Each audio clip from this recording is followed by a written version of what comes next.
고린도전서 13장 1절에서 7절까지입니다. 고린도전서 13장은 흔히 사랑장이다 이렇게 부르고 있는데, 이 13장은 12장과 14장 사이에 끼어있는 말씀입니다. 12장에는 은사에 대한 말씀이 나옵니다. 14장에는 예배 질서에 대한 말씀이 나옵니다. 하나님 앞에 드리는 예배, 공동예배 혹은 이 은사는 꼭 거기에 필요한 것이 있는데, 그것이 뭐냐면은 사랑입니다. 은사가 온전히 쓰여지려면 반드시 사랑으로 은사가 사용되어야 한다.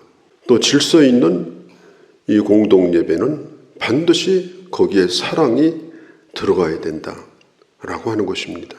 성경에 보면은 우리가 기억할 수 있는 많은 유명한 성경의 장들이 있습니다. 구약에도 있고 신약에도 나와 있습니다. 큰 산맥이 있으면 많은 산봉우리가 있는 것처럼 참 그 봉우리마다 전부 참 아름답죠. 그런데 성경에 나와 있는 그 봉우리 가운데 가장 아름답고 색깔도 아름답고 보기에도 좋고 부드럽고 그런 것을 하나를 집어내라 그러면 저는 고린도전서 13장을 추천을 드립니다. 이 사랑은 모든 걸 푸는 열쇠와 같습니다. 우리가 살면서 겪는 어떤 개인의 문제라든가 또 가정의 문제라든가 교회의 문제, 이 사회 또 국가적인 이런 문제들 도무지 답이 안 나올 때 이 고린도전서 13장을 깊이 묵상해 보면 길이 보입니다. 원인이 어디 있는지 알 수가 있습니다. 빛이 보입니다. 내가 왜 사는가? 자기 인생의 의미가 없다고 생각하는 사람도 이 고린도전서 13장을 보면 내가 인생을 사는 의미가 떠오르게 됩니다. 내게 주신 은사를 어떻게 하면 좋을까? 은사를 잘 사용해서 어떻게 교회와 성도들에게 유익이 되게 할까? 그것도 고린도전서 13장을 보면 그 사용 설명서가 잘 나와 있습니다. 1절에서 3절에 보면 이 똑같은 문장이 이 3번이나 반복이 되는데, 내가 뭐뭐 할지라도 사랑이 없으면 아무것도 아니다.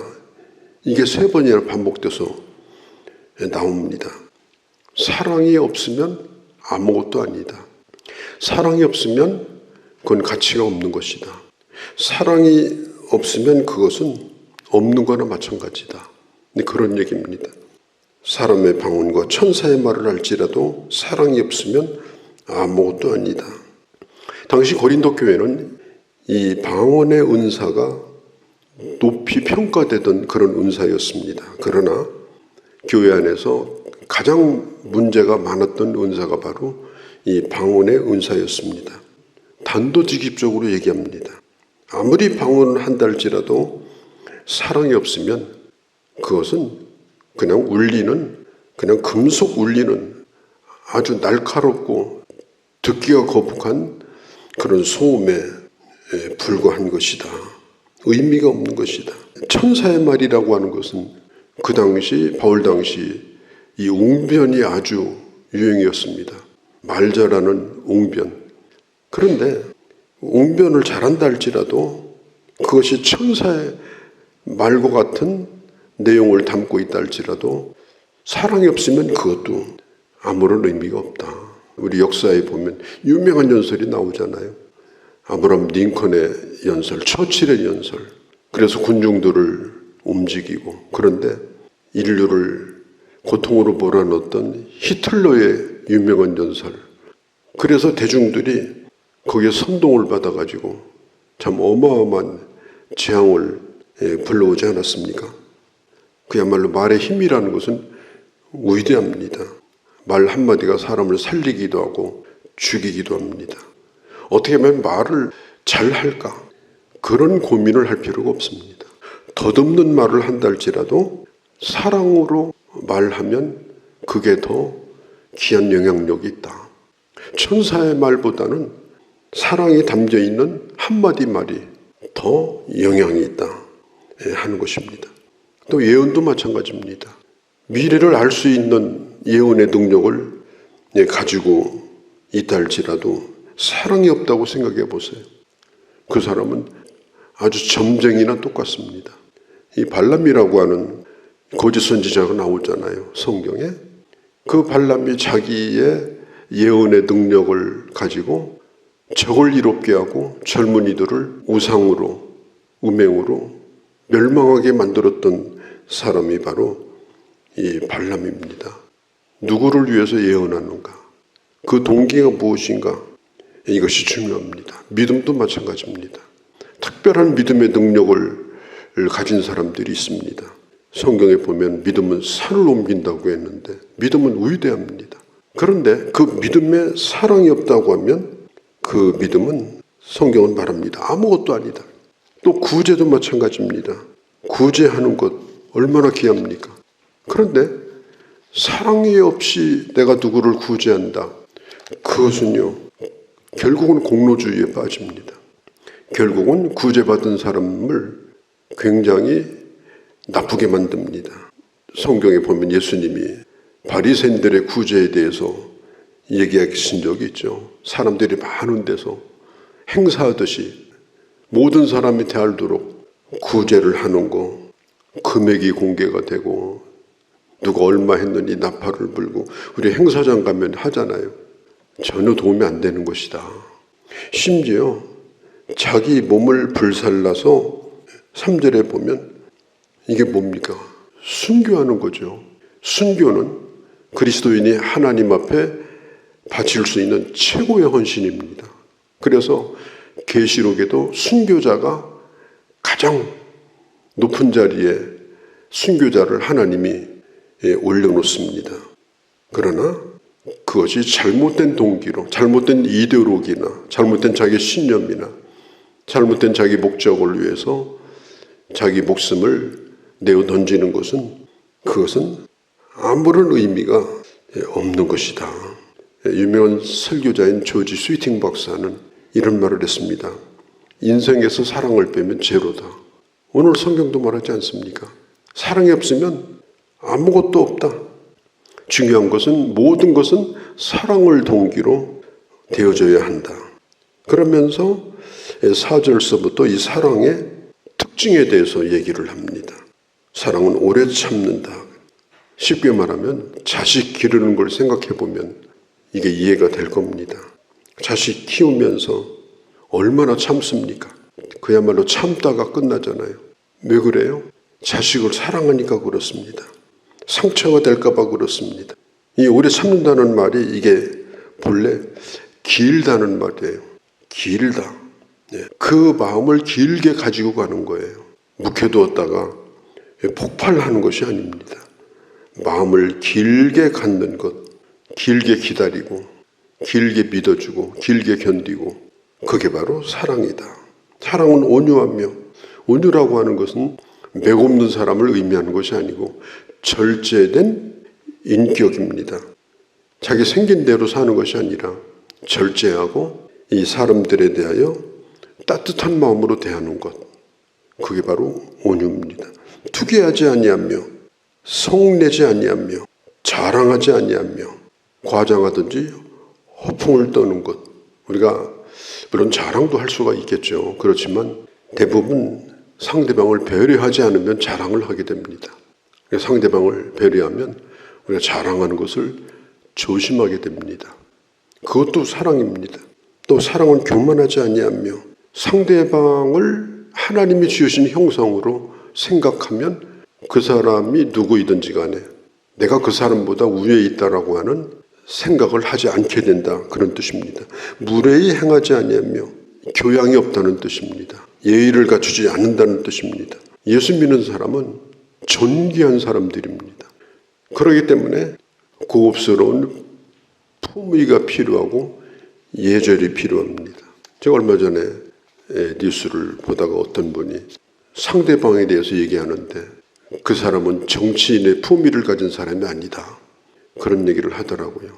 참 그게 굉장히 참 의미가 있는 얘기예요. 품위가 없으면요 뭐하고 똑같으냐, 이 옷을 자기 멋대로 입고 아주 보기 흉하게 그냥 걸치고 목에다 두르고 정신이 이상한 사람들이 그렇게 하고 다니잖아요. 말이나 행동을 품위 없게 하는 것은 바로 그것과 똑같다. 우리 예수 믿는 사람은 나도 존귀한 사람이고 다른 사람도 존귀한 사람이고, 이 한국 사람들의 특징은 좀만 가까우면 서로 예의를 지키지 않아요. 예의를 지키지 않으면 그 관계가 오래 갈 수가 없습니다. 관계가 오래 가고 좋은 관계를 유지하려고 하면 서로 간의 품위를 지켜주는, 예절을 지키는 그런 태도가 중요하다라고 하는 것입니다. 사랑은 자기 유익을 구하지 아니하며. 우리 예수님이 그렇게 사시지 않았습니까? 예수님은 자기를 위해서 하신 것이 아무것도 없습니다. 죄인을 위해서, 구원할 자를 위해서 사셨습니다. 성내지 아니하며 내가 부당한 대우를 받았다 이렇게 느낄 때 되게 성을 냅니다. 분노가 일어납니다. 그러나 결국 그 성내는 것은 자기도 결국은 추락하는 것이고, 특별히 문제가 뭐냐, 하나님의 영광을 가리게 됩니다. 그래서 이 성내는 것이, 이것은 사랑과 전혀 반대되는 개념이다 이렇게 볼 수가 있습니다. 악한 것을 생각하지 아니하며, 우리가 사람에 대하여 저 사람 잘못됐으면 좋겠다, 뭐 이번 시험에 떨어졌으면 좋겠다, 저 사업 안 됐으면 좋겠다, 좋지 않은 감정을 가진 사람에 대하여 좋지 않은 생각을 가지는 것. 물론 뭐 내가 좋아하는 사람들에 대해서는 축복하고 싶죠.